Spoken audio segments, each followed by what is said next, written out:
Turunlah sekarang hatiku sebagai baitmu, hidupku jadi bejanamu, pakai sesuai rencanamu.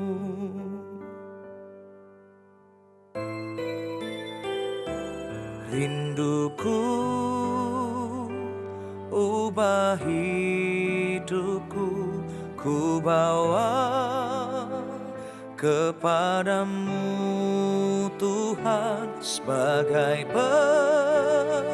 persembahan yang hidup sampai akhir hidupku. Roh Kudus penghibur dan penolongku, ku tak takut sebab Engkau ada di dalamku. Kau ubah dukaku menjadi sukacitaku. Roh Kudus, Kau hadir di sini.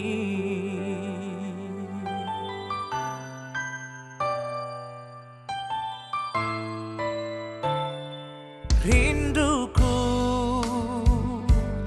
ubah hidupku, ku bawa kepadamu Tuhan, sebagai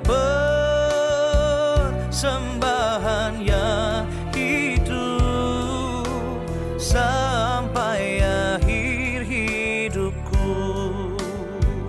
Roh Kudus penghibur dan penolongku, ku tak takut sebab Engkau ada di dalamku. Kau ubah dukaku menjadi sukacitaku. Roh Kudus, Kau hadir di sini.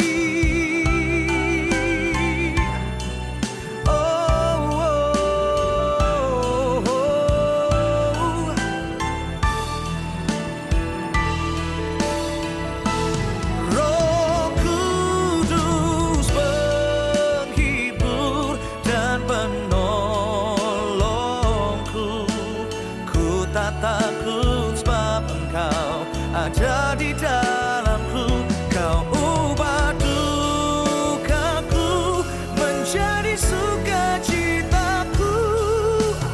Roh Kudus, Kau hadir di sini. Roh Kudus, Kau hadir di sini.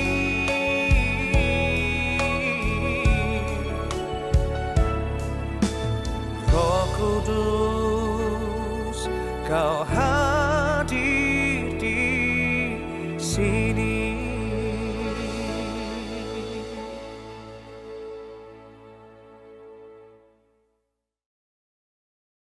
Kita mau nyanyikan dari awal sekali lagi pujian ini dengan penuh semangat. God is fighting for us, God is on our side. He has overcome, yes, He has overcome.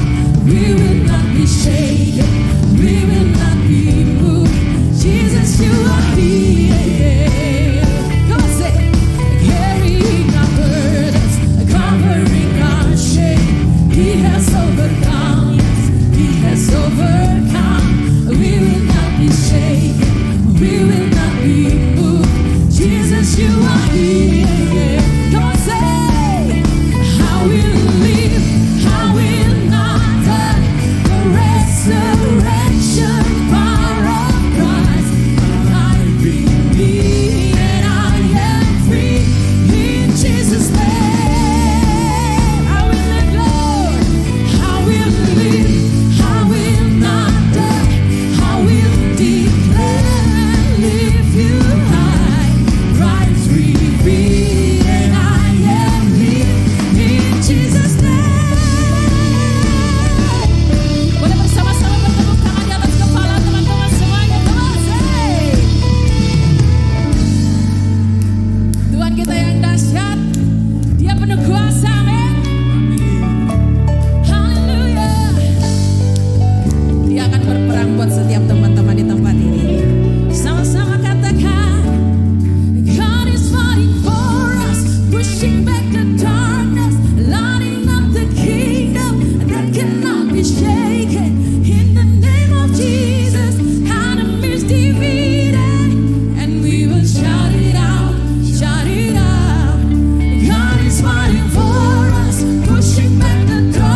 kasih Tuhan atas kasih-Mu yang begitu besar bagi setiap kami Tuhan.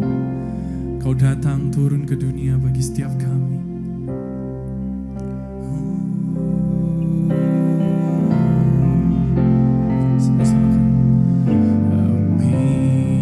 Amazing grace, how sweet the sound that saved a wretch like me. I once was lost, but now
setiap kita. Dia lahir turun untuk setiap kita umatnya yang berdosa. Mari sembah Dia.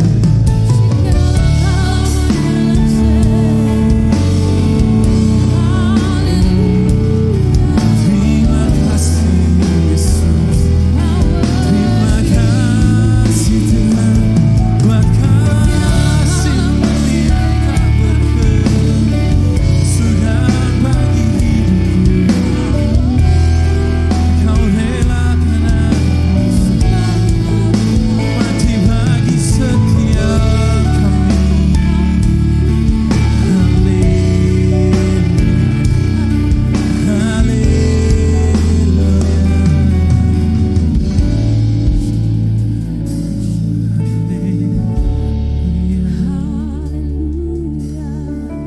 Sembah,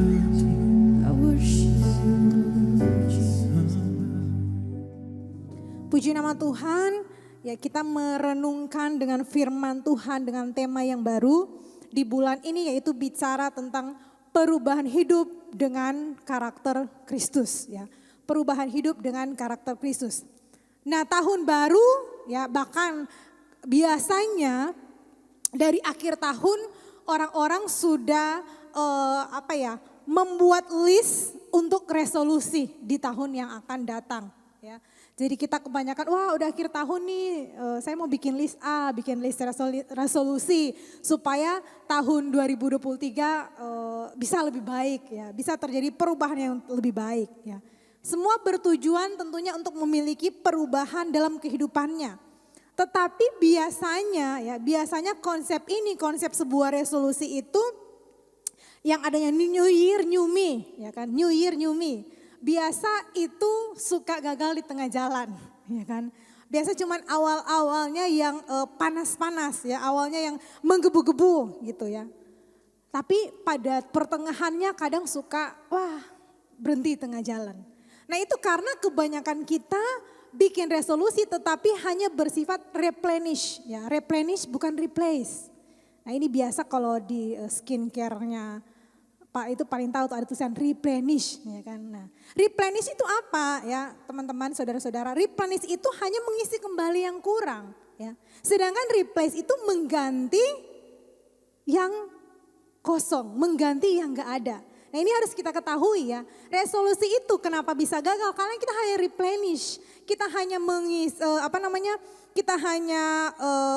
mengisi kembali yang kurang, bukan mengganti hal yang baru, ya. Sehingga ya mungkin 3 bulan pertama, 6 bulan pertama habis itu resolusi udah pada buyar semua, ya. Habis itu resolusi udah pada hilang semua gitu, ya. Padahal dikatakan perubahan hidup itu harusnya apa? Mengalami suatu yang perubahan hidup dalam karakter itu, perubahan hidup dengan karakter Kristus itu harus benar-benar mengalami sesuatu yang difference, ya. Specific difference, bukan replenish tetapi replace, ya. Kita tahu bersama ada cerita tentang anggur baru, ya. Perumpamaan tentang anggur baru. Bagaimana dikatakan sebuah anggur itu harus ganti. Anggur yang baru tempat pun harus baru. Mau anggur berapa mahal pun, mau wangi berapa semerbak apapun, mau dia enak apapun. Tetapi kalau tempatnya jelek, tempatnya masih yang lama, itu akan soak juga, ya. Itu makanya kebanyakan orang hanya replenish. Oh enggak apa-apa pakai tempat yang lama, ya. Akhirnya apa? Jadi asam. Akhirnya apa? Enggak bisa dinikmati oleh orang-orang. Tetapi kalau kantong baru, anggur yang baru, itu walaupun mungkin kantong anggurnya harga yang murah, tetapi karena dia baru itu harumnya bisa lebih terasa gitu, ya. Harumnya bisa lebih keluar sehingga dikatakan apa? Banyak orang bisa menikmati, ya. Bahkan dikatakan apa? Kita bisa apa? Be inspiring with others, ya. Karena apa? Tempat baru, kita replace yang lama ganti baru. Kita replace yang rusak ganti baru. Kita replace yang memang kosong kita isi lagi. Bukan sekedar replenish yang hanya menggantikan seperti itu, ya. Nah, berikut bicara perubahan hidup ini juga teman-teman, yaitu bicara bahwa bukan berarti contoh saya nih, tadi rambut panjang jadi rambut pendek, ya. Bukan sekedar itu. Tadi saya sudah bilang bahwa bicara perubahan hidup itu harus ada specific difference. Kita lihat dulu di dalam Roma 12 ayat 1 sampai 3, ya. Perbedaan yang spesifik Nah, kenapa kita harus memiliki perubahan yang spesifik?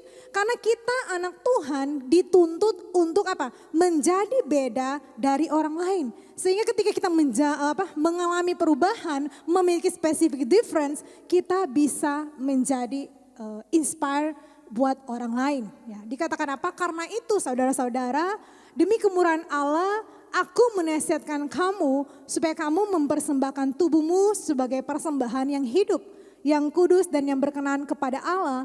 Itu adalah ibadahmu yang sejati. Ayat yang kedua, janganlah kamu menjadi serupa dengan dunia ini, tetapi berubahlah oleh pembaharuan budimu, sehingga kamu dapat membedakan manakah kehendak Allah, apa yang baik, yang berkenan kepada Allah dan yang sempurna. Yang ketiga, berdasarkan kasih karunia yang dianugerahkan kepadaku, aku berkata kepadamu, kepada setiap orang di antara kamu, janganlah kamu memikirkan hal-hal yang lebih tinggi daripada yang patut kamu pikirkan.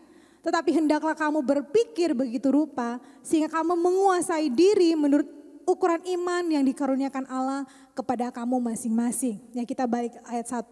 Jadi perubahan hidup dengan karakter Kristus itu yang pertama harus memiliki difference, specific difference. Apa spesifik yang difference itu ya?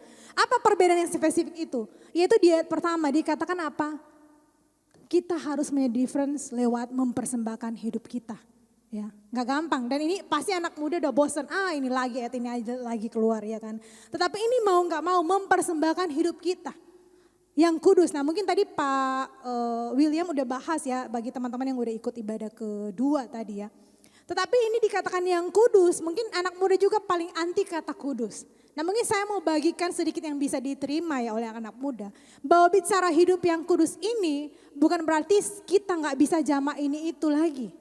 Tetapi bicara hidup yang kudus artinya apa? Ketika kita melakukan firman Tuhan, itulah kita ada di dalam hal yang kudus ya. Karena semua orang kan kita tahu kita ini nggak ada yang kudus, tapi kita dikuduskan. Cara dikuduskan seperti apa? Dengan firman Tuhan ya. Jadi balik lagi bicara specific difference yaitu apa? Yang pertama kita harus mempersembahkan hidup kita yang kudus.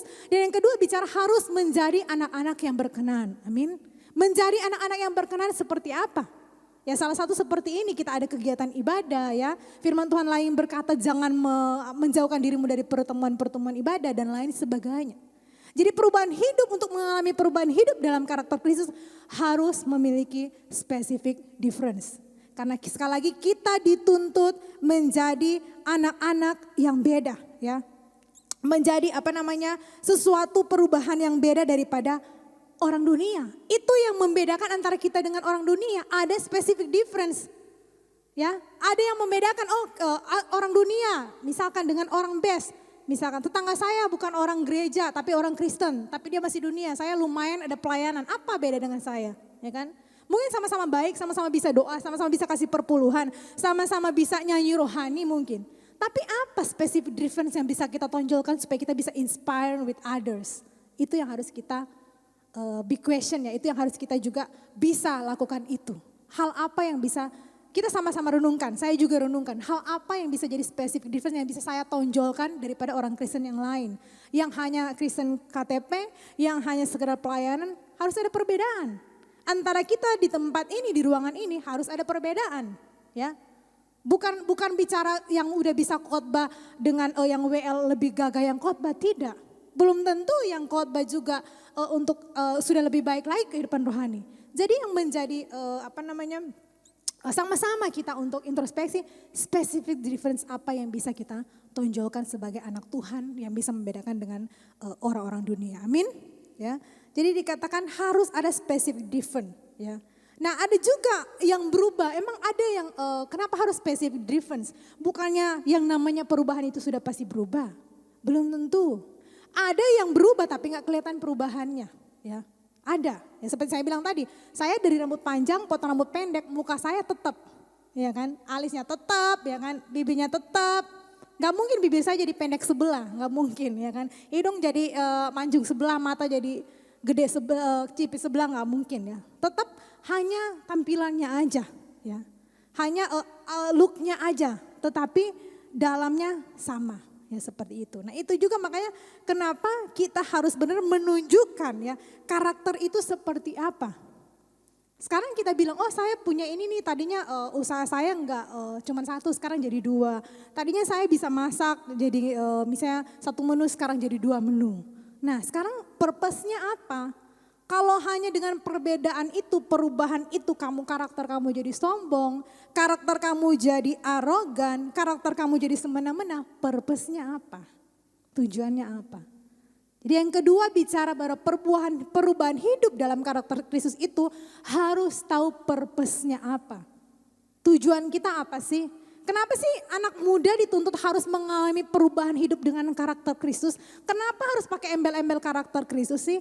Kenapa perubahan hidup aja nggak harus ada karakter Kristus? Karena balik lagi, kalau cuma tujuan untuk gagah-gagahan kamu pelayan di gereja, itu sama aja dengan orang dunia, apa bedanya kita dengan orang dunia? Weh, gue WL nih di gereja terkenal, gue singer nih, gue pemain musik nih, ya kan? Gue udah pernah melayani sama artis ini loh, gitu. Yang drummer terkenal. Ujungnya apa? Purpose-nya apa? Kalau kita karakter kita nggak berubah, karakter kita ujungnya jadi sombong, jadi arogan, nggak bisa juga jadi inspire buat orang lain. Nggak usah orang lain tetangga, mungkin satu kosan sama teman kita nggak bakal jadi inspire. Teman baik kita nggak bakal kita jadi berkat inspire lewat karakter kita kalau kita hanya perubahan hidup biasa tanpa karakter Kristus. Makanya ada gandengannya perubahan hidup dalam karakter Kristus. Ya. Yang berikut, bicara perubahan itu perubahan hidup dengan karakter ya. Tadi kan saya bilang ada specific different. Nah ini naik level lagi. Bukan hanya sekedar berbeda, bukan hanya sekedar jadi baik, tetapi the real change is talking about eternity. The real change, perubahan yang sesungguhnya itu bicara soal kekekalan ya. Kenapa? Karena biasanya perubahan diri itu, perubahan hidup itu ya, itu berorientasi kepada keakuan kita ya, kepada keakuan kita. Biasanya seperti itu ya. Ya, kita berubah semata demi kesenangan diri ya kan. Kita berubah hidupnya supaya kita bisa ya happy lah, ada self reward ya, ada self reward gitu. Wah saya bisa ini, wah dengan pencapaian saya kerja keras saya dapat self reward, wah itu karena saya, wah lumayan ada perubahan hidup ya kan. Tadinya naik motor ke gereja sekarang saya naik mobil, wah puji Tuhan ada perubahan hidup. Self reward doang ya, seperti saya bilang tadi di awal, tujuannya purpose-nya apa ya. Nah jadi kita bukan hanya jadi beda, hanya jadi better, tapi kita harus tahu bahwa ada bicara tentang kekekalan gitu kan. Ada bicara tentang eternity ya, sehingga apa? Ketika saya percaya bahwa ketika konsep new me ya, kita bawa, kita mengarah kepada spiritual things, spiritual life, saya percaya bahwa itu akan affect in our aspek kehidupan ya. Ketika spiritual thing, kita perubahan hidup kita mengarah kepada spiritual life, spiritual things, it will affect to our life in every area. Ya, akan berubah ke semua area kehidupan kita, ke kehidupan jasmani. Karena apa? Perubahan hidup, keakuan tadi belum tentu jadi berkat bagi orang lain loh. Satu yang tadi sudah saya contoh, jadi sombong ya kan.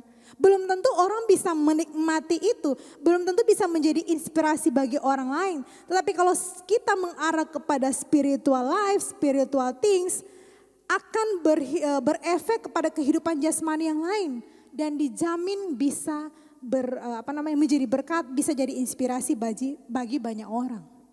Karena kita langsung di-training oleh Tuhan, kita langsung di-training oleh firman Tuhan. Ya. Jadi yang berubah bukan cuma outer kita, tetapi inner kita. Benar-benar inner beauty kita, inner spiritual life kita yang bisa kelihatan perubahan. Ya. Dan berikut bicara juga perubahan itu requires commitment teman-teman. Requires commitment, kita harus bekerja untuk itu ya. We must work it ya, kita harus kerjakan itu. Jadi bukan hanya sekedar wacana, bukan hanya sekedar solusi sebagai catatan aja, catatan resolusi maksud saya bahwa 2023 saya banyak resolusi A sampai Z.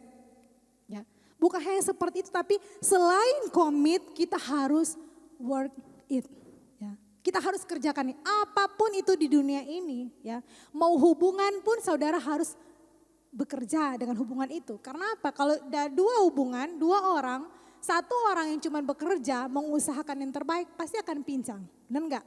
Dalam usaha apa lagi? Usaha pekerjaan. Kalau kita malas-malas nggak bekerja, juga nggak bisa. Dalam halapan banyak semua. Everything in this world we must to work it. Kita harus kerjakan itu. Ya, we not just to wish it, but we harus kerjakan itu. Kita nggak, oh resolusi saya mau ini, tapi kita nggak buat apa-apa. Kita hanya wish and wish and wish, tapi kita nggak kerjakan itu. Paulus, dia dikenal sebagai apa, teman-teman? Dia itu dikenal sebagai orang yang menghina orang Kristen, ya kan? Tetapi apa? Ketika dia bertobat, dia kerjakan keselamatan itu. Dia lakukan apa? Dia pergi menulis surat kepada orang-orang Yahudi supaya bertobat, supaya ini. Dia kerjakan itu bukan karena sekedar dia merasa bersalah, karena tahu bahwa segala sesuatu harus perlu dikerjakan supaya terlihat adanya sebuah perubahan. Segala sesuatu perlu dengan segenap hati kita, dengan segenap jiwa kita harus lakukan untuk bisa melihat hasil itu. Ya. Jadi apapun itu, we need more to do more than just try. Ya. Everything you need in this world itu need commitment dan kita harus work hard. Ya, ya saya rasa kalau soal pekerjaan saudara lah paling work hard daripada saya ya kan saya nggak mau omong ya. Tetapi soal spiritual kalau dalam hal jasmani kita bisa pacu work hard yang notabene sekali lagi yang notabene itu tidak mengarah kepada kekekalan. Sekarang kenapa hal yang mengarah kepada kekekalan kita setengah-setengah nggak mau work hard? Amin, ya kan? Sama-sama itu jadi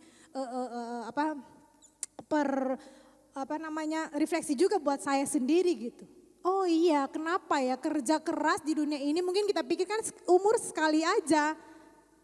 Hidup kan sekali aja, ya udahlah gue ngos-ngosan lah biar dapat hidup enak. Tapi habis itu kita tahu itu kita nggak bawa pulang, kita tahu itu pasti tinggal aja gitu. Tapi kita bisa kekuatan tenaga kita. Tapi hidup yang kekal, kita ya yang penting gue udah pelayanan lah udah gitu kan. Yang penting gue udah datang ke gereja lah udah. Kita hanya sebagai biasa-biasa aja gitu loh. Untuk kita kepada Tuhan, gak sungguh-sungguh melakukannya kepada Tuhan gitu. Ya, jadi kita harus melakukan perubahan itu. Kita ingin sabar, kita harus berubah jadi sabar gitu loh. Kita harus terus berlaku jadi sabar. Jadi everything harus work and work pacu iman kita gitu kan. Supaya apa? Ada orang yang bilang kayak gini nih. Makanya katanya, wah gue habis doa minta sabar. Tetapi begitu amin ketemu sama yang menjengkelkan. Pernah gak kayak gitu? Ya kan? Nah justru itulah cara kerjanya. Itulah polanya. Itulah bagaimana kesabaran itu akan terjadi gitu loh. Itulah bagaimana kesabaran itu bisa akan kita lihat pada saat apa? Diperhadapkan dengan hal yang menjengkelkan kita. Saya pernah baca quote ya, kalau nggak salah bunyinya bilangnya passion work over struggle. Kalau nggak salah itu panjang kurang lebih saya tangkap seperti itu. Tadi saya coba cari-cari lupa di sebelah mana ya. Jadi katakan kesabaran itu akan bekerja justru pada saat keadaannya nggak mengenakan. Pada saat struggle itu justru akan semakin bekerja. Saudara mau menghindar, nggak sabar, ya tetap akan ditemukan dengan hal yang jengkel. Yang memaksa kita untuk tetap berlaku sabar. Dan mau nggak mau sekali lagi harus work it supaya semakin sabar. Ya, sama seperti saya teman-teman ya, lagi nge-gym nih. Nggak mungkin selama setahun cuma 2 kilo terus yang saya angkat 2 kilo. Pasti setiap bulan naik 2, 4, 6 dan lain sebagainya. Karena kenapa? Justru di saat itu, di saat sakit, muscle itu grow. Ya. Bahkan ada yang bilang stres yang terbaik itu ada di gym. Ada istilahnya end to stress, kalau nggak salah ingat ya. Itu ada di gym ya. Karena apa? Ketika agak struggle, pasti ototnya akan bekerja. Justru otot akan bekerja ketika itu kencang, itu sakit. Kalau istilah gym pedes ototnya ya. Kalau ototnya udah pedes, udah siap-siap dah. Itu justru bagus, berarti yang kita lakukan betul, kena. Enggak cuma asal gini-gini gitu, seperti itu ya. Jadi adanya struggle, kita pasti akan bertumbuh ya. Kalau ada struggle, we will grow, we can see change. Ya, ada struggle kita pasti akan melihat suatu perubahan ya. Katakan bersama-sama, struggle makes me grow, makes me change. Ya kan? Harus membuat kita perubahan ya. Banyak yang bilang kan change is pain, ya kan? Katanya seperti itu. Ya, perubahan itu pasti sakit. Nah, kalau kita mau perubahan hidup dalam karakter tapi kita nggak mau mengolahnya, kita nggak mau bekerja, pasti nggak ada. Tapi kalau ada orang yang sudah ada struggle tapi nggak berubah, itu kebangetan. Itu kebangetan. Udah struggle-nya luar biasa terus enteng-enteng aja. Wah, itu kita harus nanya resep dia. Ini resep masa bodoh apa resep apa nih yang dipakai, ya kan? Orang udah ada struggle harusnya grow and can see change, dia malah luar biasa dia. Ya. Jadi balik lagi bahwa perubahan akan terjadi kalau kita mau ya mengerjakan itu, mau tetap lakukan itu, mau tetap berusaha untuk bekerja keras untuk tetap lakukan itu, mau nggak mau jangan pernah lari gitu. Dan yang berikut dikatakan bahwa perubahan akan terjadi kalau kita sudah deal hati dan pikiran kita. Ya, ketika hati dan pikiran kita sudah deal, mau kita bekerja sama dengan Roh Kudus, maka kasih karunia Tuhan dan Roh Kudus itu akan memimpin kita, membantu kita menjadi serupa dengan Dia. Katakan amin. Ya, akan menuntun kita dalam karakter kita menjadi hal yang baik. Contoh, resolusi, mungkin kita semua tulis, resolusi tahun ini aku ingin stop khawatir. Nah pertanyaannya bagaimana cara kita bekerja sama dengan Tuhan? Bagaimana kita supaya kita bisa deal hati dan pikiran kita untuk membuat hidup kita dituntun oleh Tuhan. Caranya yaitu ketika kita mulai khawatir, kita ganti dengan apa? Kita mulai nyanyi lagu rohani, kita mulai setel lagu rohani, kita mulai dengar khotbah. Itu caranya how we work with Holy Spirit. Amin. Kalau kita cuman saya khawatir terus udah duduk aja, ya ada mikir lagi, yang ada setan teriak-teriak terus. Wah lu mah udah pelayanan gini, wah lu belum bayar cicilan, ya ada yang kayak gitu pasti ya. Tapi kalau kita mau work it ya, kita mau bekerja sama dengan Roh Kudus, gue setel lagu rohani ya. Karena itu juga yang saya alami, saya coba untuk itu gitu. And it works, itu benar-benar bekerja gitu loh. Nah mungkin ada lagi yang bilang, tahun ini resolusi saya mau berhenti komplain saya mau jadi orang yang bersuka cita Nah how to work with Roh Kudus gitu loh. Caranya ya kita mulai melatih bibir ini untuk Tuhan terima kasih buat masalahku. Tuhan terima kasih buat orang yang menyakitiku. Memang gak segampang kita omong. Tapi balik lagi kalau kita tidak mengerjakan itu, you cannot see changes in your life ya. Kita gak akan pernah lihat perubahan apapun kalau kita gak ambil selangkah aja. Kita gak berani to work it gitu loh. Untuk melakukan itu gak akan, itu mimpi aja, ini hanya jadi slogan ini aja, perubahan hidup karakter Kristus. Gak akan dapat apa-apa, karena kita gak pernah mengusahakan itu, kita gak pernah mengerjakan itu gitu, makanya kita gak pernah lihat apa-apa. Ya. Nah berikut teman-teman, aku mau bagikan 2 atau 3 poin deh kalau masih keburu. Tadi saya sudah banyak bercerita ya, maksudnya memaparkan perubahan itu harus seperti apa, Nah ada dasar yang utama sebelum kita lebih jauh lagi membahas tentang perubahan hidup kita yang diikuti dengan karakter Kristus. Ada step yang paling dasar ya yang harus kita lakukan yaitu bicara renewal our mind. Renewal our mind. Nah untuk bisa kepada renewal our mind ya mengalami pembaharuan budi. Ya tadi kan di Roma 12 kan ayat 2 dikatakan kita harus mengalami pembaharuan budi. Kita harus bisa taking care of our mind atau taking care of our thoughts first ya. Jadi supaya kita mengalami perubahan dasar utamanya yaitu jaga dulu pikiran hati kita. Karena tadi di poin tadi kan saya bilang bahwa kita harus bekerja sama dengan Tuhan. Nah itu butuh deal hati dan pikiran kita. Baru kita bisa connect dan kerja sama dengan Tuhan. Kalau enggak akan bisa ya. Jadi how to renew our mind yang pertama Amsal 4 ayat 23. Ini kan sudah di luar kepala lah ya. Ya, jaga hati. Jadi how to renew our mind itu hanya dengan jaga hati. Ya ini sering kita dengar ya teman-teman di akhir ibadah penutup kita. Kenapa sih mesti jaga hati? Nah ini cerita mungkin multimedia juga bisa bantu. Kayaknya saya salah catat ayatnya. Jadi ini cerita tentang bagaimana Tuhan ini mengecam ahli-ahli Taurat karena mengetahui isi pikiran mereka. Ini ceritanya ya. Jadi pokoknya ini intinya bercerita bagaimana Tuhan itu mengecam ahli-ahli Taurat karena mengetahui isi pikiran mereka ya. Yang mereka menolak Tuhan, yang mereka bilang oh enggak apa-apa tapi hatinya ternyata jelek seperti itu. Nah tadi balik lagi dikatakan kenapa kita mesti jaga hati. Karena ternyata hati dan pikiran itu sangat erat kaitannya ya. Kita tahu bersama lah ya ketika hati kita enggak ada yang beres ya kan. Pasti pikiran kita pun ikut enggak beres ya. Ketika mungkin sebaliknya pikiran kita enggak tenang, hati pun ikut enggak tenang ya. Dan semua itu bisa kita pancarkan dari muka kita. Makanya ada istilah muka kaya pepaya busuk katanya gitu ya. Dan orang-orang sekitar pun ikut jadi aura negatif, ikut ke bawah aura negatif yang kita pancarkan itu ya. Jadi memang perlu sekali kita menjaga hati ya. Nah jadi Yesus dikatakan yang di ayat yang saya tulis, salah tulis itu saya lupa ya. Nanti saya cari lagi ya bahwa Yesus itu dikatakan dia maha tahu maha tahu apa isi pikiran dan hati kita. Sehingga apa ketika bahkan Mazmur mencatat bahwa ketika kita tidur, ketika kita duduk itu dia maha mengetahui. Ya. Pikiran kita jelek dia maha mengetahui. Ya. Dan akhirnya apa?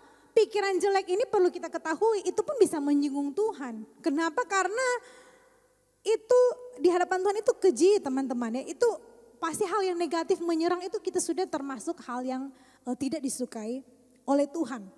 Kita bad mood ya kan mungkin orang yang sudah berkeluarga ketika dia ada bad mood di pekerjaan dia bisa bawa ke rumah. Mungkin juga belum yang teman-teman yang belum berkeluarga juga yang mungkin juga ada masalah di kantor juga bisa bawa ke orang tua. Itu bisa macam-macam ya. Mau hal apapun kita dengan teman pelayanan yang sudah nggak baik itu pun akan bawa kemana-mana. Nah kalau kita nggak jaga hati ya itu akan mengakar di dalam hati kita. Itu pasti membuat kita karakter kita pun ikut tidak bagus ya. Dan dikatakan apa? Itu sama aja dengan dosa-dosa yang lain ya. Dosa-dosa yang dimulai dan berakhir di dalam hati walaupun tidak beranjak kemana-mana itu sama bahaya dengan dosa-dosa yang lain. Makanya bersyukur kita di sini diajarkan untuk buang sampah ya, buat sampah tanda kutip di hati kita gitu loh. Supaya apa? Sekalipun kita pikir oh itu enggak masalah, itu saya simpan dalam hati. Ya, kecocokan itu ketidakcocokan itu, ketersinggungan itu saya simpan dalam hati, itu enggak masalah. Yang penting saya sama Tuhan yang tahu, enggak bisa ya.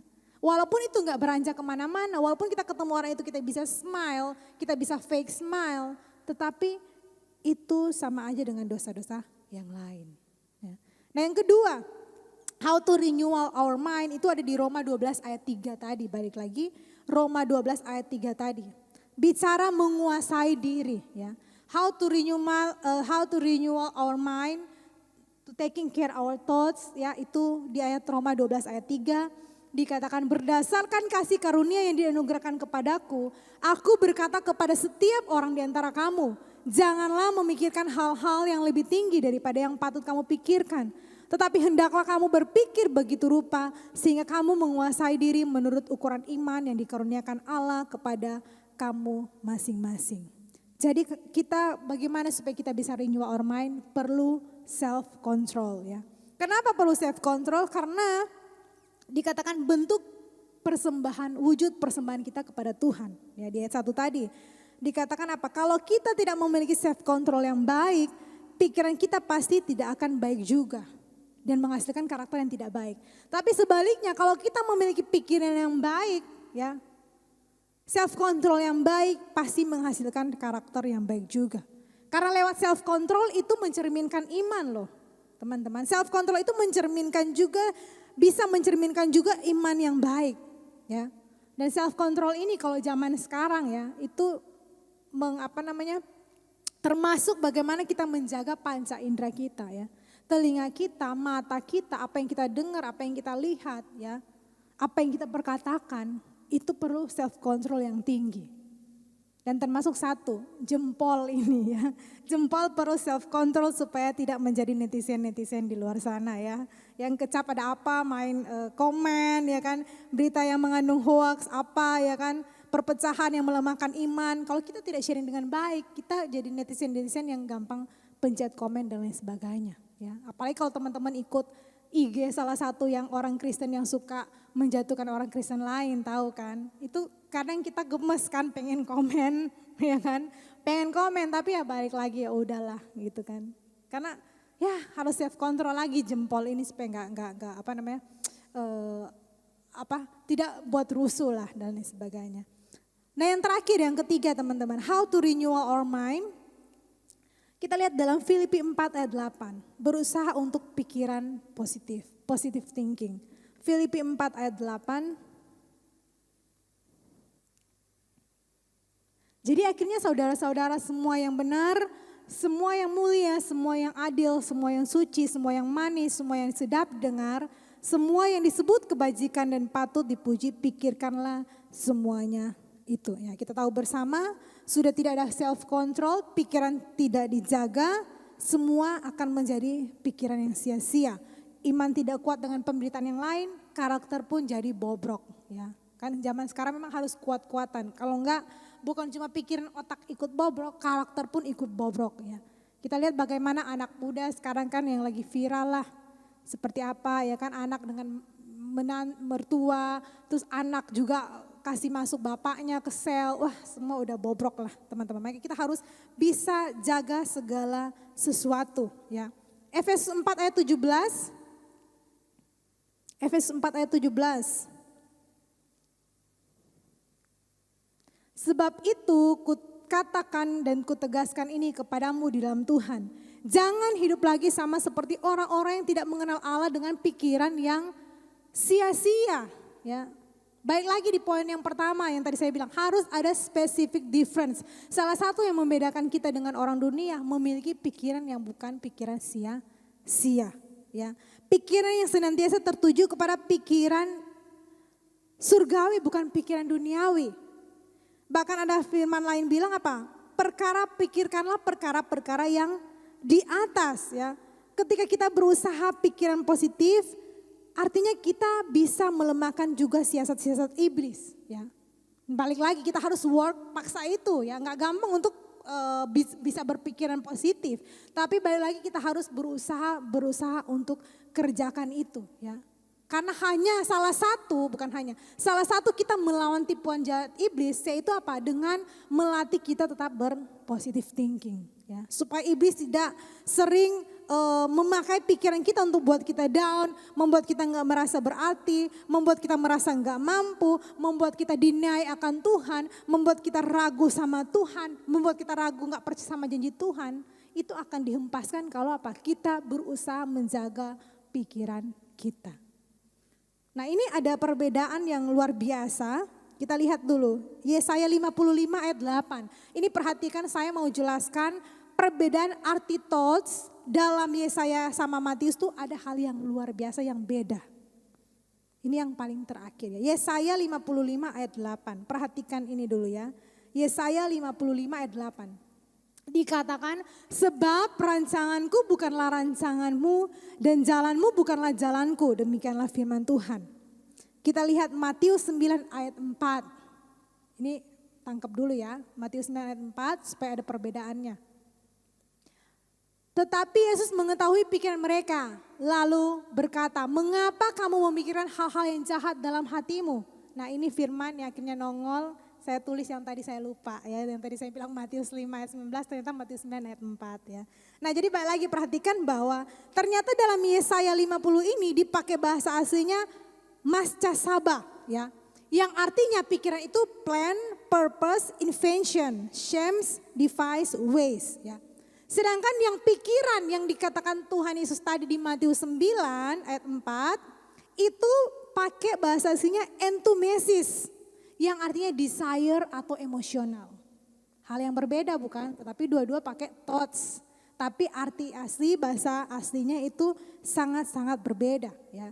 Maka tadi di Matius 9 ayat 4 Tuhan kejam mereka karena mereka memikirkan keinginan sendiri yang berujung kepada dosa. Ya, ahli-ahli Taurat memikirkan keinginan sendiri, kelihatannya rohani, tetapi apa? Berujung kepada dosa dan kedegilan hati yang merupakan kekejian di hadapan Tuhan. Yang Tuhan sama sekali tidak mau. Ya. Tetapi apa? Dalam Yesaya 55 tadi dipakai kata thoughts itu sebagai rancangan, ya. Sehingga apa? Kita disuruh untuk memikirkan perkara-perkara yang di atas, berpikiran positif supaya kita bisa terhindar yang namanya entumesis di Matius 9 ayat 4 tadi, ya. Supaya kita tidak sama seperti para ahli Taurat yang hanya apa? Memikirkan keinginan daging kita berdasarkan emosional kita. Tetapi kita memakai mascasaba supaya apa? Supaya kita bisa mengetahui, mengerti kehendak Tuhan, mengerti apa yang Tuhan mau dalam hidup kita. Kita connect, hati kita sudah deal, pikiran kita sudah deal. Kita mau memberikan hidup kita kepada Tuhan dan Roh Kudus untuk bekerja sama.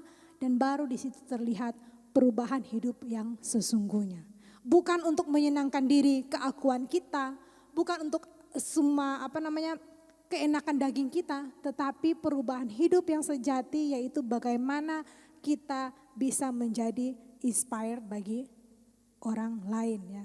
Kita bisa menjadi berkat bagi orang lain. Our karakter kita itu harus di-shape oleh God's love and grace, ya. Karakter kita itu harus di-shape oleh kasih Tuhan, oleh anugerah Tuhan, oleh kebaikan Tuhan, oleh Roh Kudus juga. Karena itulah caranya bagaimana yang Tuhan mau supaya kita bisa men-treat orang sehingga kita bisa menjadi berkat bagi banyak orang, ya. Makanya kenapa itu jadi hukum yang kedua kan, kasihilah sesamamu manusia, ya. Itu juga salah satu dikatakan hukum yang terutama juga, ya. Hukum yang kedua maksud saya. Kasihilah sesamamu karena sebenarnya yang terpenting, ya, lebih penting itu bagaimana goal kita sebenarnya yang Tuhan mau, yaitu apa? Kita bisa men-treat orang seperti apa yang Tuhan mau. Karena Tuhan itu adalah kasih itu sendiri. Kalau kita bilang kita cinta Tuhan tapi kita gak kasih sama orang, itu nol besar, ya. So mari kita sama-sama mengalami perubahan hidup, bukan hanya sekedar resolusi yang saya bilang tadi, bukan hanya sekedar catatan wacana di akhir tahun, tapi kita harus komit dan have to hard work, ya, tetap kerjakan segala sesuatunya dengan baik, ya. Berikan hidup kita untuk berkomunikasi dengan Tuhan, untuk membiarkan Roh Kudus pimpin kita di tahun 2023 ini. Dan ingat harus punya specific difference. Katakan kiri kanan, tunjukkan specific difference kamu sebagai anak Tuhan. Oke? Semua pelayanan, semua bisa khotbah, semua bisa melayani. Tapi specific difference kita apa? Itulah perubahan hidup dengan karakter Kristus yang Tuhan mau. Have a specific difference to inspire others. Amin. Apapun itu saudara, teman-teman semua yang bisa tahu apa specific difference. Bukan talenta, ya, bukan apa yang kita, maksudnya bukan talenta ini. Bukan talenta yang teman-teman punya, bukan bisa nyanyi, bisa masak, bisa musik. No, it is not a specific difference. Specific difference yang mau berkenan kepada Tuhan, yang mau kasih hidupnya, ya, yang mau commit dan selalu have to work it tanpa ada alasan. Amin. Puji nama Tuhan, kita tundukkan kepala, kita berdoa. Terima kasih Bapa kami yang di surga. Terima kasih Tuhan buat firman-Mu pada sore hari ini Tuhan, yang sudah menjadi berkat bagi kami Tuhan. Kiranya Bapa hamba berdoa, Roh Kudus memampukan bagi setiap kami Tuhan, untuk boleh bekerja sama dengan Engkau dalam melakukan setiap firman-Mu Tuhan. Sehingga kami bisa menjadi inspirasi Tuhan bagi banyak orang dimanapun kami berada. Terima kasih Bapa di surga, menyerahkan semuanya ke dalam tangan-Mu. Di dalam nama Yesus kami berdoa mengucap syukur, haleluya, amin. Mari kita berdoa syafaat. Bapa, kami berdoa untuk setiap gereja-gereja yang ada di seluruh dunia, bagi para hamba Tuhan sampai kepada semua jemaatnya. Kiranya Tuhan memberkati mereka semua, supaya mereka menjadi berkat dan berdampak. Sehingga gereja di seluruh dunia dipenuhi oleh jemaat yang mencari Tuhan dengan tulus dan takut. Buat semua hamba Tuhan dan gereja bersatu, rukun, dan tidak terpecah-pecah. Supaya dunia percaya bahwa Yesus adalah Tuhan bagi kemuliaan Allah Bapa. Demikian juga untuk gereja di mana Engkau percayakan untuk mengembalakannya, yaitu gereja Blessing in the Spirit. Bapa, kami berdoa, memohon untuk setiap persembahan dari setiap jemaat-Mu. Kiranya Tuhan menerima dan membalas berlipat-lipat. Biar persembahan ini berkenan kepadamu, sebagaimana persembahan Habel. Tuhan berilah kemurahan-Mu, berilah kebaikan-Mu Tuhan. Dan berkati mereka di dalam setiap kerelaan hati mereka. Jaga dan lindungi mereka. Serta pelihara mereka beserta keluarga, pekerjaan, dan kesehatannya. Jemaat Tuhan, mari kita dekapkan kedua tangan kita di dada. Sebab firman Tuhan mengatakan, jagalah hatimu dengan penuh segala kewaspadaan, karena dari situlah terpancar kehidupan. Jemaat yang dikasihi Tuhan, jadilah berkat dan terimalah berkat rahmat, anugerah dari Allah Bapa di surga, di dalam Putra tunggalnya Yesus Kristus yang telah mati untuk dosa-dosa kita dan bangkit pada hari ketiga, sehingga kita menyembah Tuhan Allah yang hidup, dan iman kita bukan kepada Tuhan yang mati. Dan Dia naik ke sorga untuk menyiapkan rumah bagi kita, sehingga kita punya pengharapan yang pasti. Dan Dia akan turun kedua kalinya menyebut kita, gereja dan umatnya yang berjaga-jaga, kudus, dewasa, dan bijaksana, serta menghakimi dunia. Dan di dalam persekutuan dengan Roh-Nya yang kudus yang membuat hati kita berkobar-kobar, roh kita menyala-nyala, yang senantiasa menuntun kita, memimpin kita, membimbing kita, menginsyafkan kita, bahkan memimpin kita di dalam kebenaran dan kekudusan, dan menjadikan kita saksi Kristus mulai hari ini sampai selama-lamanya. Mari kita akhiri dengan doa yang Tuhan Yesus ajarkan. Bapa kami di surga, dikuduskanlah nama-Mu, datanglah kerajaan-Mu, jadilah kehendak-Mu di bumi seperti surga. Berikanlah kami pada hari ini makanan kami yang secukupnya, dan ampunilah setiap dosa dan salah kami, seperti kami juga mengampuni orang yang bersalah kepada kami. Dan janganlah membawa kami ke dalam pencobaan, tapi lepaskanlah kami daripada yang jahat. karena Engkau yang punya kerajaan dan kuasa dan kemuliaan sampai selama-lamanya. Amin. Happy Sunday. Boleh saya lihat tangan-tangan yang bertepuk tangan sama-sama. Come on. Make sure.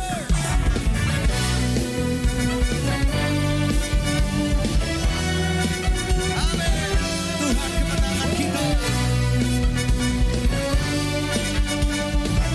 Mari sama-sama kita naikkan pujian. Tuhan kemenanganku, Dia bukaranku. Roh Kudus kuatkanku, selalu hiburkanku.